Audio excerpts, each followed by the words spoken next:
It's Erev Shavuos, for Matan Torah.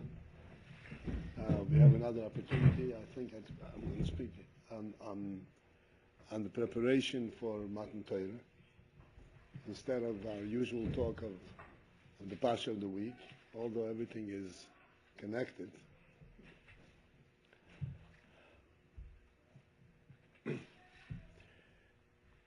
There is a very focused, clear sikha of the Rebbe regarding the days preparing for Matan Torah, in which the Rebbe explains that different than what we usually think, that when you prepare for something, like when you prepare for Shabbos, the preparation in itself, the preparation day on its own, does not have a significance. Significance is only in the day towards which you're preparing. In other words, Shabbos, because you already have in mind Shabbos, that's why you don't say Tachnu on Erev Shabbos and so forth. But the day on its own does not have significance. By Matan Torah, it's different. Because by Matan Torah, there are actually two factors, two things happened in Matan Torah. And we will have to focus in to understand how to differentiate between and to separate between these two things. One is Matan Torah means that Hashem gave us the Torah. It's called Matan, the giving of the Torah. Then there is also Kabbalah HaTorah. Kabbalah HaTorah means that we received, we accepted the Torah. Now, you can't accept the Torah if it's not given. So that would seem to be, could be two parts of the same thing, giving and receiving. However, in the case of receiving the Torah,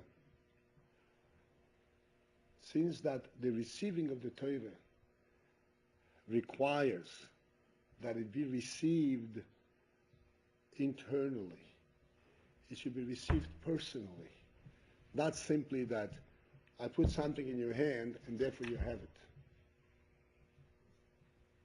For any one of you who had learned, which I'm sure most of you learned a little bit about the Mitzvah Shabbos, carrying out on Shabbos. Shabbos, you know, you're not allowed to carry out from one Rishus to the other. From Rishus HaYochid, from an fenced area to an open area, and vice versa.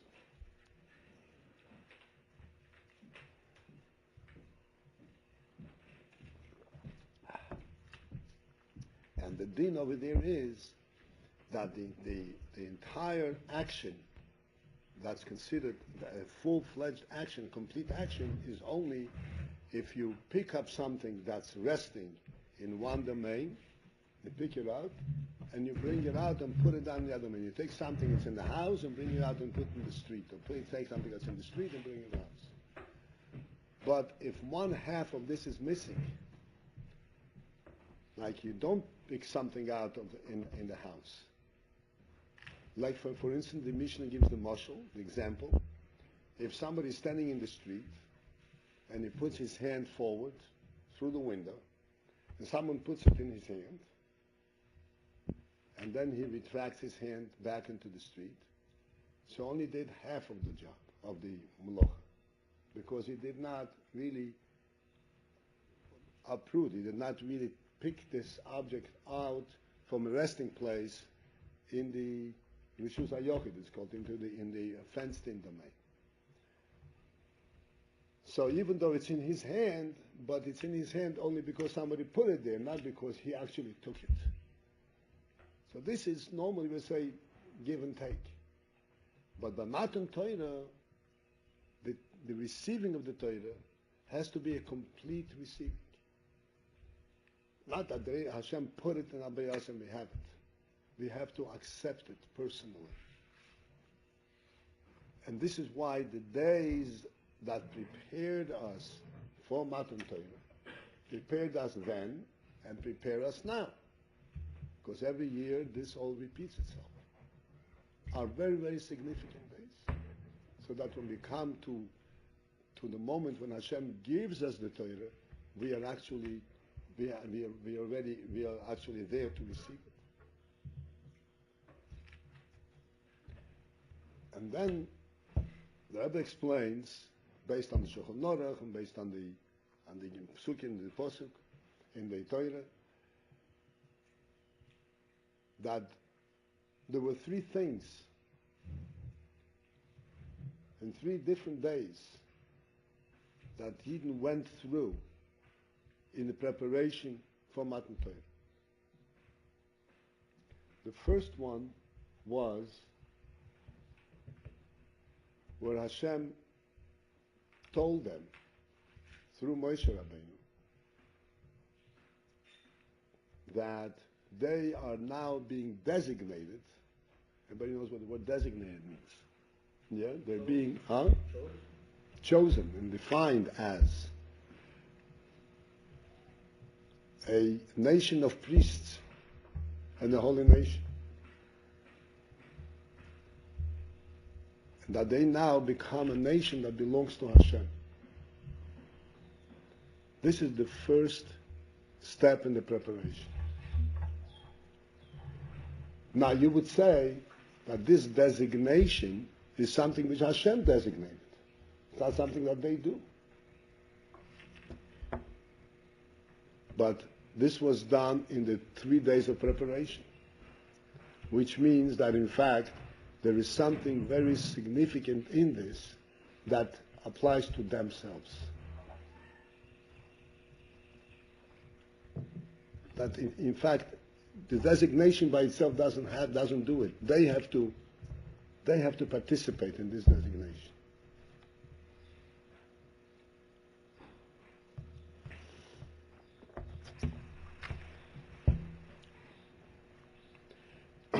And I want to explain what's behind it. And hopefully we will understand, and in preparation for Matan Torah, we will each reflect within us to recognize some of the qualities that we need to clarify, we need to upgrade. Essentially, the statement that Hashem said, "You will be a nation of priests. You will be mine. You'll be mine. A nation of priests and a holy nation." This gives the Jewish people a very, very special status in the world.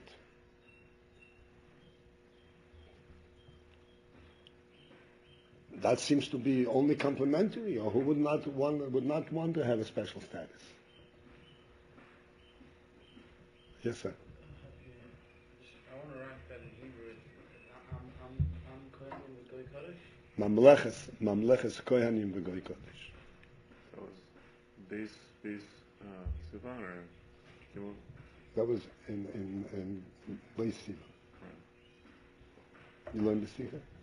I think so. Yeah.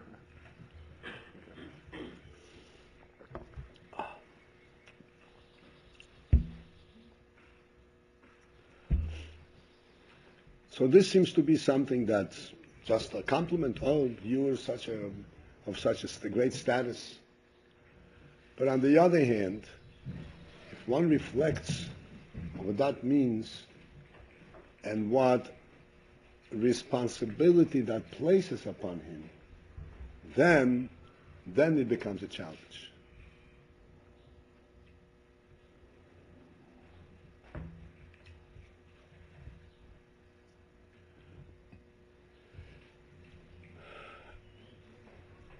The Gemara says regarding various practical halachas, the Gemara says, Avdo behefkeiro nicholei, which simply means that an Eved, a person with very little self-respect, put it in our terminology, he feels more comfortable in a state of hefker, in a state of unbounded freedom, when anything goes, and there is no need to act in a respectable manner, in a very simple, respectable manner. He can put on any kind of clothes, he can talk in any which way, scream, run, jump, anything goes.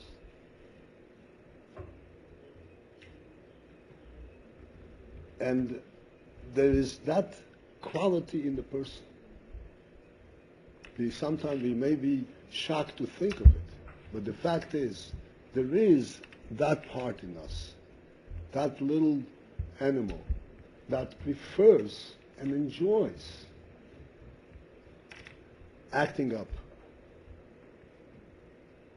being without restraint, without a sense of respect, not even for oneself. To have a feeling that there are no boundaries, there's just nothing going on.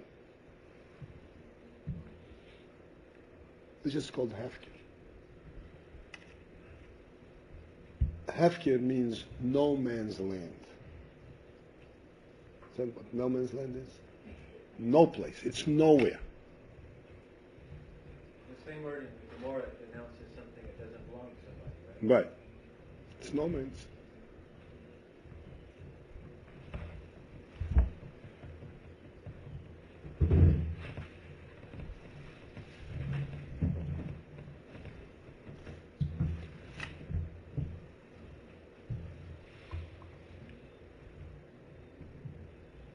You want to say something? You don't understand.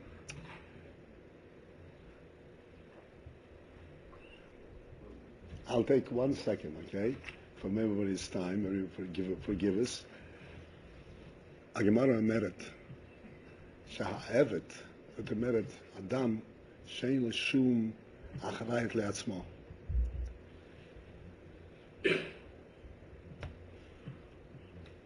הוא בוחר בהפקר. הפקר. אתה יודע מה זה הפקר? סיטואציה שאין שום הגבלות עליו. אין שום דרך, לא. יכול ללכת באיזה דרך שנבחר. ולעשות כל מה שרוצה, בכל אופן שרוצה. מה? אבל הוא עדיין עבד. יש לו בעל הבית, אבל הוא לא יכול לעשות משהו. כן, אבל זהו הנחס רוח שלו. אני אומר, אני מסביר, שזה גם אמת בכל אחד מאיתנו, שיש לנו יצר הרע, שהשמחה שלו, כשאין לו שום דרך, שום הגבלות. זאת אומרת שהוא אוכל, הוא יכול לאכול בידיו, לאכול, באיזה אופן שירצה. כשהוא מדבר, יכול לצחוק, כל דבר עולה לו. לא מתנהג בצורה נימוסית. מה? בלי נימוס. בלי נימוס, בלי אחריות, כלל.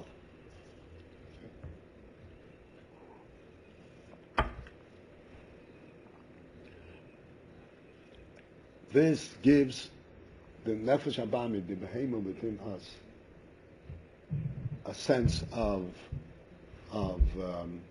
this is what the nefesh abamid calls freedom. I'm free, and I enjoy myself. I'm myself, and I can express myself. This is a further step. This is how I express myself. To be in a position that no, you are a mamlechet kohanim.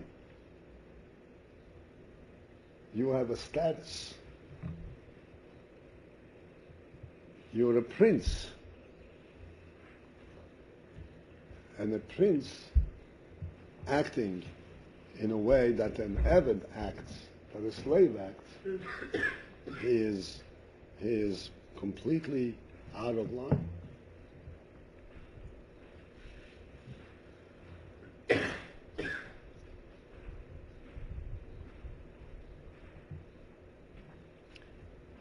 The first step, this is right there in the Torah, the first step towards Matan Torah, in preparing the Jewish people for them receiving the Torah, Moshe Rabbeinu told them this principle, that you should always remember that you were chosen to be a Mamleches Kohanim V'Goy Kodesh.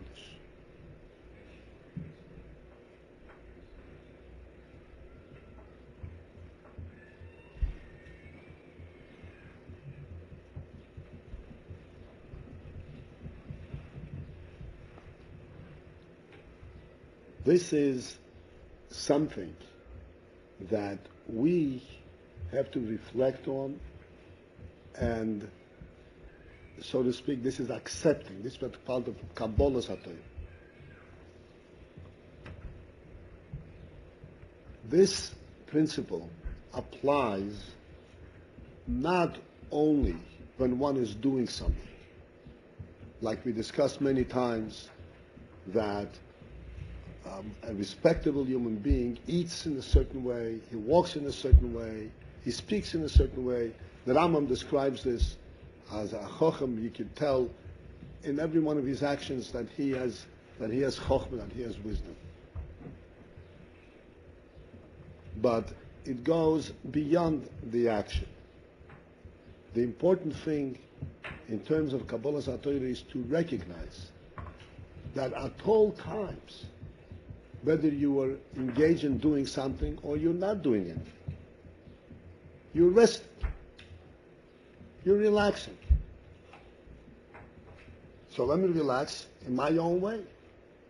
If I relax and I pick up my feet and put it on the table, a table where just a moment ago I had a sefer, and I put my feet on it, oh, I'm relaxing, leave me alone. That's not relaxation for a prince. It's not the way a prince relaxes. That's relaxation for an Eved, to whom relaxation means forget about everything. A table, a floor, everything is the same. That's not relaxation for a human being, for a prince. Under all circumstances, even when he's relaxing, he remembers that there's a difference where the feet belong and where the head belongs. And how you're supposed to be relaxing also. How you're supposed to be sitting at all times.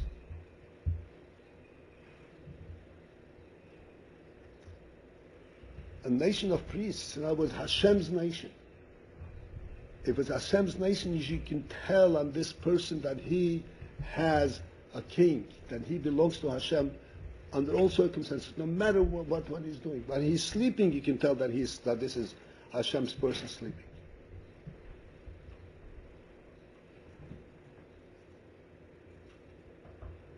There is never a moment that he is completely without any emblem. What emblem means? Any ways to identify. Oh, he belongs to this army.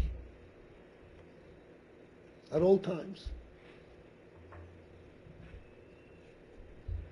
Give you an example, which I'm sure you all know and you all do, but just to illustrate the point. Al Pidin, tzitzis, the mitzvah of tzitzis applies only by day. By night there is no mitzvah of tzitzis. Yet we all sleep with our talas kotna. And one would say, oh, I'm not comfortable, it's too hot. But how can I take the talas kotna off? Talas kotna is that which identifies me who I am.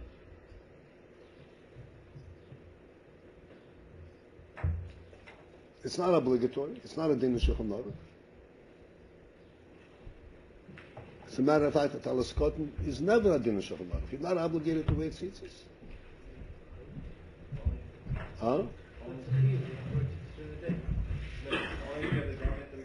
The chiyuv, the real chiyuv is if you're wearing a garment of four corners, you should have tzitzis in. But if you're not wearing a garment of four corners, then you don't have to. But still, of course, it's a mitzvah chacham. You make a bracha on it. But the point is, it's not just the action of obligation. Tzitzis we wear so that we should always remember the mitzvah Hashem. We should always remember who we are. This is something which we accepted a few days before Matan Torah. And this is something which we have to reflect on these couple of days before Matan Torah to understand what it means. How do you prepare for Matan Torah? Accepting the Torah means that you are declaring yourself in a different category. You're no longer what we call Am Ha'aretz. You're no longer a man of the earth, a man of the world. You belong to Hashem. And you always have something identifying you as something that belongs to that nation. Both, as I said, an example for the tzitzis and in the way you act, in the way you talk.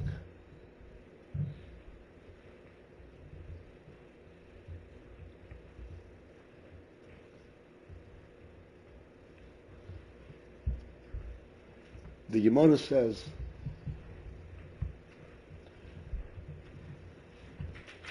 that there are certain moments that truly expose, everybody knows expose, show off and reveal what kind of person one is. Certain moments. One of the moments is when a person gets angry. Now, we're not allowed to get angry. That's what tells Shulchan Aruch. Kas, the Gemara says, is like Ovid Avodah Zorah. It's a terrible midah.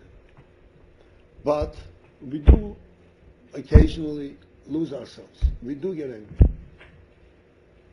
In other words, until such time that we will mevarer our midas, we'll elevate ourselves, purify ourselves, sometimes fail and we get angry.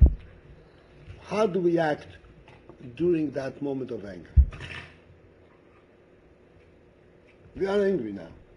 How do we act in that moment? That is very, very significant. To get angry is not a good thing. But how you act during a state of anger is extremely significant. That tells whether you have recognized that you are Mamleches Kohanim or Goy Kodesh, or that when you get angry, you lose it all. And you throw everything off.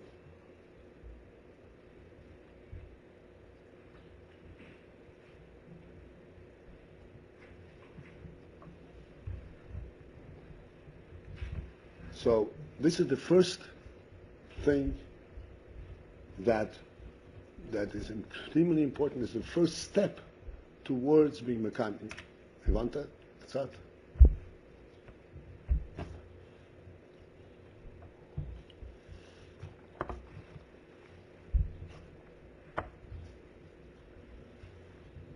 הדבר הראשון שצריך להכין אותו, את עצמו, לקבלת התורה, הוא לקבל ולהכיר שבכל עת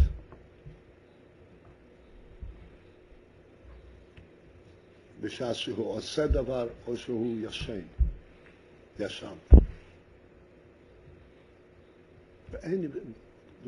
בכל עת הוא יהיה ניכר עליו שהוא יהודי, שהוא בנכסיו של הקדוש ברוך הוא, שיש לו מלך בכל עת. אי אפשר לשכוח על זה.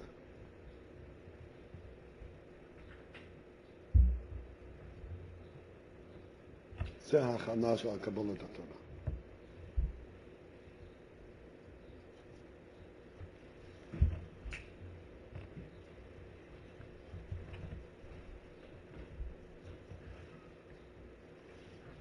and I want to explain and encourage, so to speak, one should not take this as a burden, chas v'sholem. All is all.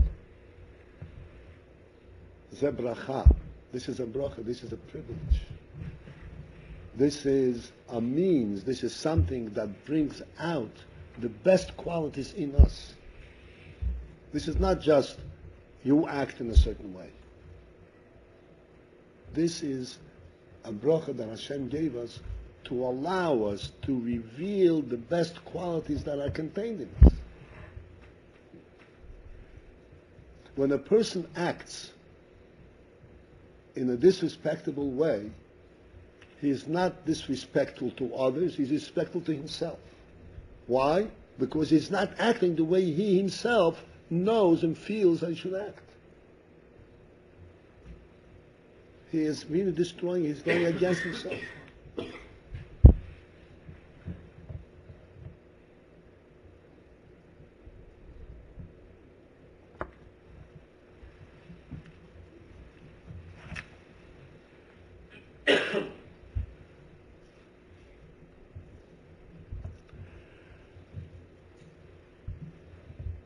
And that is given the strength because we remember the first thing that we have a melech, we belong to Hashem.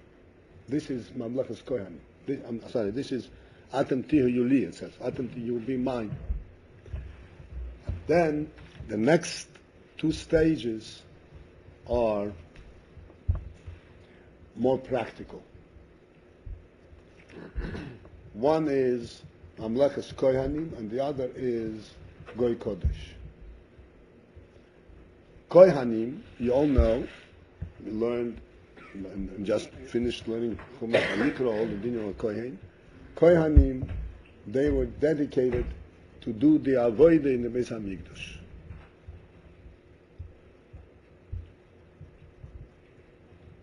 The avodah in the Beis HaMikdash, they were the holy tribe, within the holy tribe of Levi. They were selected. They were Aaron HaKohen, the holy Kohen. Now let's reflect a little bit. Let's understand. What was the actual action? What did they do? The Kohanim in the Beis HaMikdash. Besides that, they learned Torah and so forth. But in the Beis HaMikdash, what was specifically Kohen? Sorry? Like candles and incense? A lot of nitty-gritty work. Like wood, this, that, cleaning up. Yeah. The korbanos, this is shech the animal. You have to skin it. You have to cut it up. And take out its insides. And wash it. Bring on the mizbeach. Make a fire and burn it. I mean, this was the big special activity.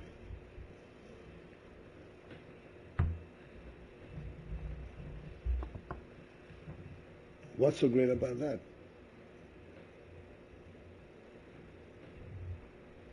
Sounds like hard work. It sounds hard work and sounds pretty menial. Hashem wants looking at the inside of the lungs. And yet, the Kohanim, when they did this avodah, I want you to understand what was going on. It seems that they were doing menial work. At the time when the Kohanim were doing this avodah, they were so preoccupied. You could hear a pin drop. Huh? They were so involved. They were totally quiet. They would whisper to each other. They were so involved in this. They were so deeply engrossed in what they were doing. The Levim used to stand and sing, but that's the Levim. Also, in a certain part. The Kohanim were doing their avodah in total silence. Quiet. Silence. You would think you have an animal you cut, and sometimes they had many animals at the shecht.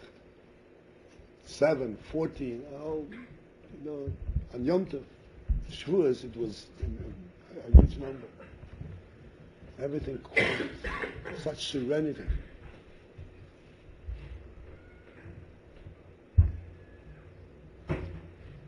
What was behind it? What affected them? What affected them is, like you said, they were inside the Beis Hamikdash. They were in a holy place. And they were doing their avodah in this holy place.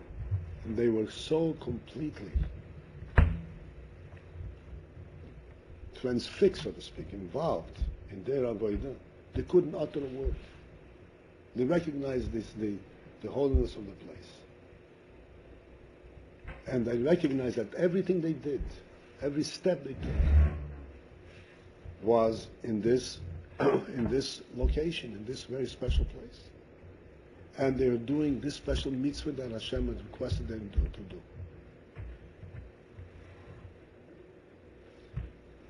This translates itself on us. We are ready to receive the Torah. What's in the Torah? Among other things, lo yisig zoil, lo yisignoi, do not steal, do not rob, do not curse, do not eat certain foods, do not do all kinds of different things.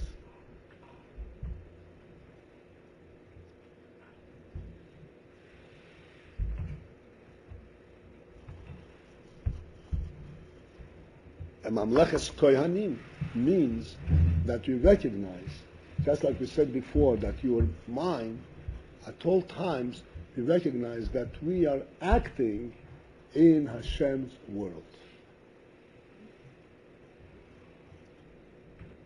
And therefore, the simplest action is significant. The simplest action is significant. One time, quite a while ago, it's on the internet, I explained in this one of these sessions the significance of keeping cleanliness, of neatness. Why? Again, because we are never in no man's land. No, you're never in a hefker place.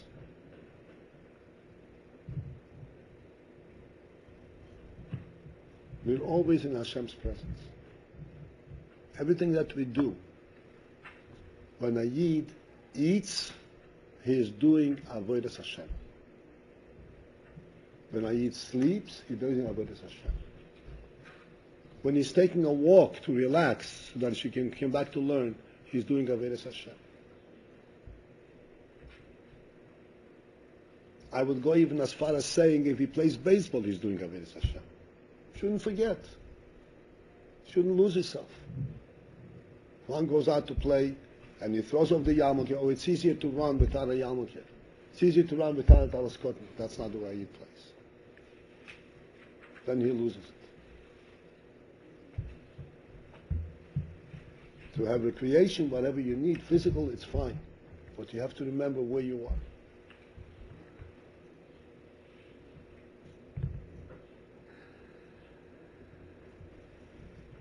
This is the positive aspect. Kohanim, doing the service. That whatever we do, we have to remember that we are in a place, in a holy place. And everything that we do is significant.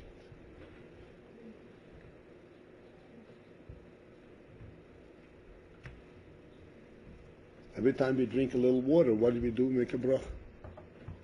Why not drink water? No, I don't want to drink water. How do I come to drink water? I'm drinking water that Hashem gives me. That I can drink. Drink water from the world, that's not my thing. If Hashem gives me the water, that I can drink. That's the basic significance of making a bracha.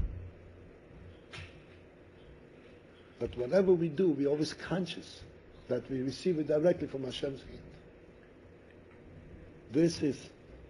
This means preparation for Matan Torah.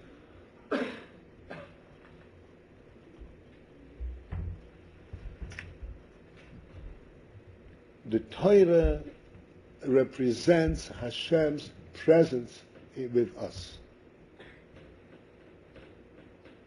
The Gemara says that Hashem said to the Eden that when you receive the Torah, you get me. You're not taking a Torah, you're not taking rules by which you should live.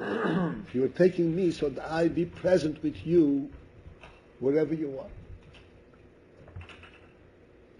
So if we are constantly always in Hashem's presence, then clearly everything is significant. And everything is done with sincerity, everything is done with care, and everything is meaningful. There's nothing that's not meaningful.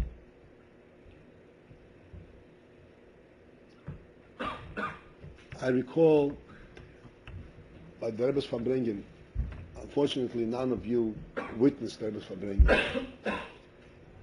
You did? You did also. But now, Baruch Hashem, we have videos, so you can see the whole Farbrengen from A to Z. There was the Rebbe used to sit by the table, and then he used to say l'chaim on a cup of wine. This was the Rebbe's cup, and there was a rabbi, a Rosh Yeshiva, who stood next to the Rebbe, a little bit off, and he was the one who used to fill the cup for the Rebbe. Now, filling a cup of wine does not require great talent, does not require a great man. This man was a great scholar. He was a Rosh Yeshiva. And he was an elderly person.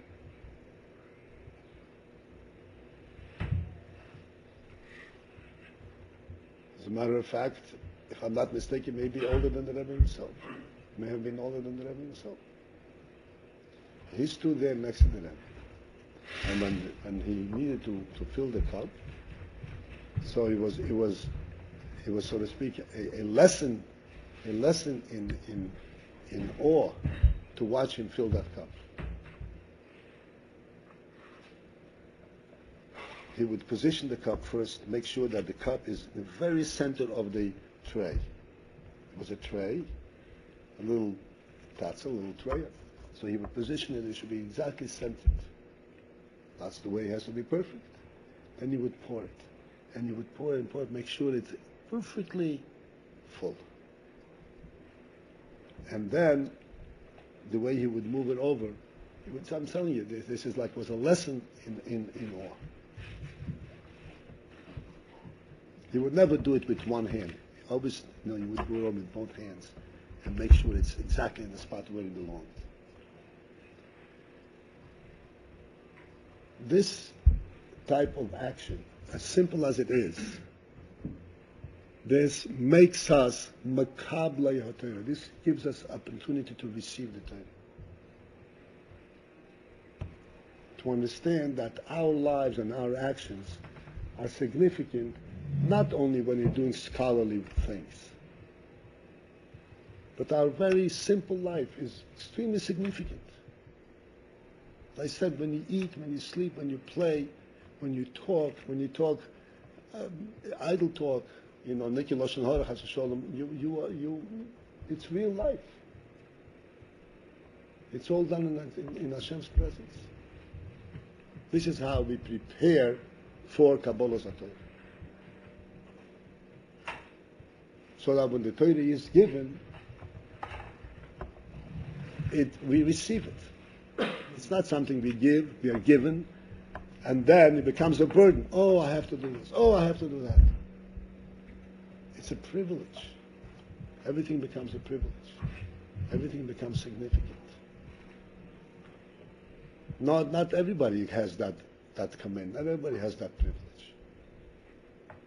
So if we receive it, if we receive the Torah like human beings, if we prepare for it, then it becomes a joy to get the Torah and to do everything.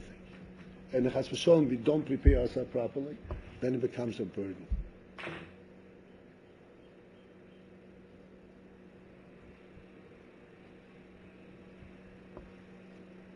Then, on top of it, the last hachana, the third step, is Goy Kodesh.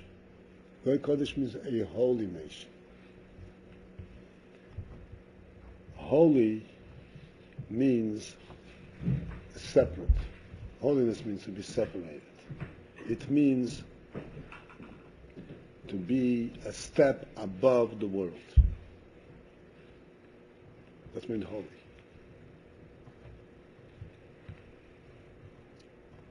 We Jews, we do everything in the world. We don't separate ourselves from the world. But while we do everything in the world, we do not get sunk. We do not get drawn into it. When we eat, for instance, to stay holy means to eat because I have a reason and intent why I eat. Not that the food draws me. It's a very big difference. Whether I eat because the food draws me, then I'm drawn into, I sink into the world. Or I eat because I have to eat in order to be healthy. If I eat because I have to be healthy, I can stay holy and eat. If I eat because I'm drawn to the food, then I sink into the world.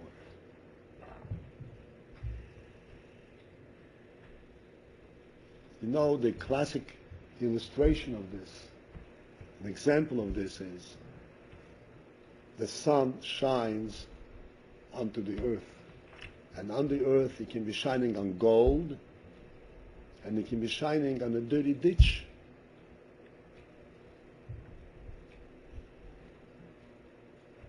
Everywhere. The light of the sun itself remains always pure. It doesn't become dirty. Sunlight doesn't become dirty because it shines on a dirty place. It has to illuminate every place. And it illuminates everything. What do we say in davening? Nothing hides from its heat and from its light. But it doesn't become part of it. It doesn't get sunk into it. We also have to attend to everything. We have to do everything properly, healthily, and with attention, but we are doing it from a holy perspective, from a higher stance. Not be sunk and drawn into it. The world is never boss over us. We are in control of it. This is the third step of Goy Kodesh. That while we are involved in everything, we remain holy. We don't lose our perspective. And perspective means we don't lose our view and understanding what we are doing. We do never become slaves to the world. We are always on top of it.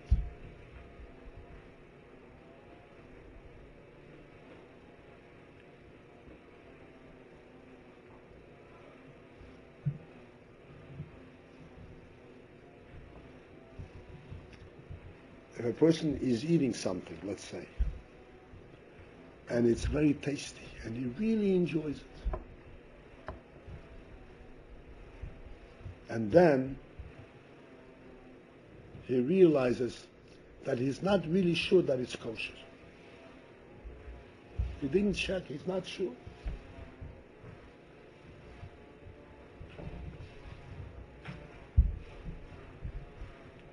He is able to stop on the dime and say, wow, what's going on? He forgets completely the fact that he was enjoying it and it was tasty. And this is what's called a simple, mundane, the lowest level illustration of what it means to stay above it. To stay separate, to be holy while you are doing what you're doing.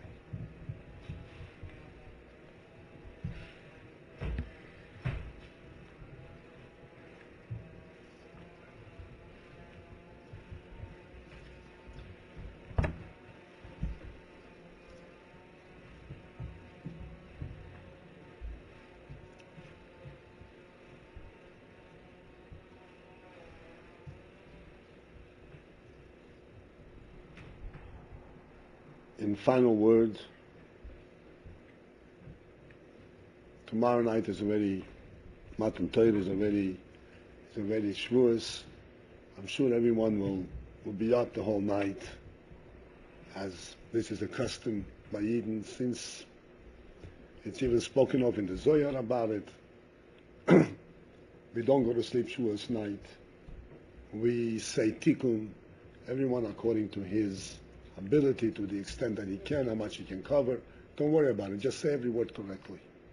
If you can't finish it, that's not. I know some people say faster, some people slower.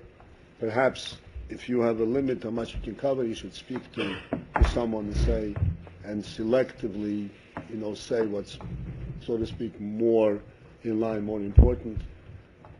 But be there and know and resolve and understand that Hashem is giving the Torah, but before that, you are ready, you are wanted to receive the Torah. You're ready for it.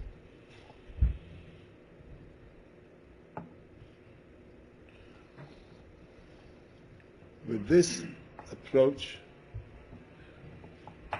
the Torah will be accepted, will be received by you in a, as the Rebbe says, in a simcha, with joy and bipnimius.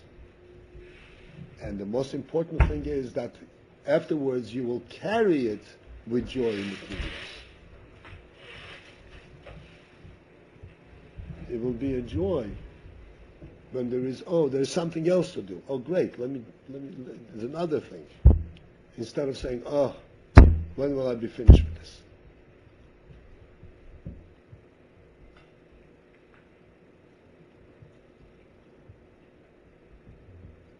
And we have to understand that the ultimate accomplishment of this is that, in fact, each one of us will successfully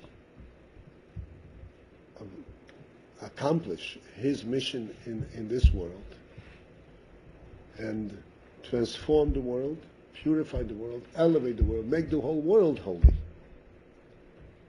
which prepares everything, the whole world for Mashiach. So ultimately, these are all leading to the Geula Shlema for Mashiach that came. So we should all have a Freilich and Yontif and recognize and resolve personally, strongly, with an open mind and open heart, and should have a successful year thereafter.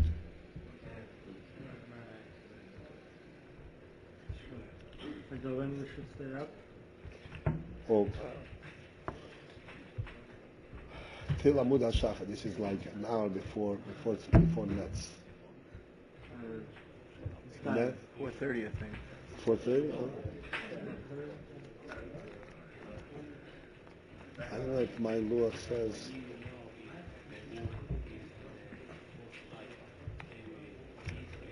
You have a when the Nets is? Nate's is at 5:30, I think. Nets at 5:30, so 4:30. I'm going to call him right now. Excuse me?